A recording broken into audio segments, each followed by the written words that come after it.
শাস্ত্রে বলতেছে আমিষ ভক্ষণ করলে, হ্যাঁ, আমিষ ভক্ষণ করলে আমাদের দেহ থেকে দয়া নষ্ট হয়ে যায়।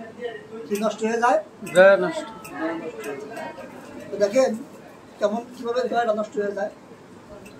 আপনি একটা মাছ খাচ্ছেন বা একটা মুরগি খাচ্ছেন বা একটা খাসি খাচ্ছেন, হ্যাঁ, ওটা কি আমরা হত্যা করে খাচ্ছি, তাই নয় কি?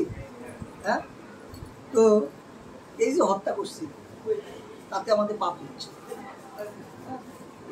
তো দেখেন আমরা যখন দেখি একটা মুরগি মারা গেছে বা একটা খাসি মারা গেছে, যখন শুনি তখনও কখনোই পেলাম ওই জিনিসটা আমরা কিনা দেখি না, খাই না।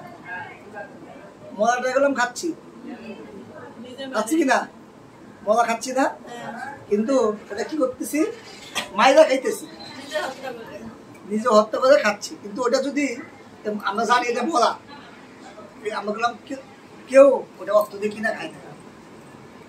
বিষয়গুলো বুঝে যাচ্ছে? তো শাস্ত্রে এরকম আমাদের পাপ কাজের কথা বলছে। তো এই 4টা পাপ কাজ যদি আমরা করি তাহলে কি, হ্যাঁ, শাস্ত্রে বলতেছে আমাদের নিশ্চিত নরকগামী হতে হবে।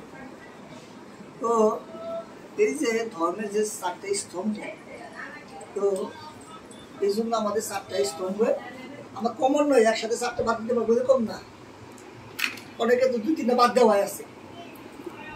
আস্তে আস্তে আমরা কমন হয়ে আমাদের যে ধর্মকে নিজের হৃদয়ে স্থাপন করতে চাই তাহলে কি, তাহলে বাদ দিতে হবে, হ্যাঁ।